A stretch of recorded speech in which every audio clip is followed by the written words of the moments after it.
Hi guys! Welcome to my YouTube channel. Huwag nyo naman kalimutan i-like at i-share yung mga videos ko ha pag nakita nyo. Tuturuan ko kayo kung paano mag-register sa eCebuana pa. Naka-screenshot na lahat dyan. Tapos i-click nyo lang yung mga nilagyan kong red, yung mga arrow, circle, nakasunod-sunod na yan. At saka dapat yung ginamit nyo yung cellphone at saka Gmail, dapat mga active yun ha, para pag magte-text si Buwana, ma-receive nyo agad. Kasi kailangan yun ma-receive nyo agad para naman maano natin, makikita natin kung ano nangyari sa pera natin, kung magkano yung nabawas, kung tama ba yung nasa resibo, yung ganun. At saka para hindi na tayo pabalik-balik dun sa Cebuana, pa-balance-balance, mas madali na.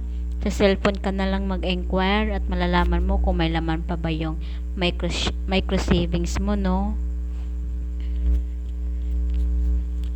So, yun na nga guys, dapat sinusunod-sunod nyo yung mga nilalagyan kong marker para naman hindi kayo maguluhan na. Thank you.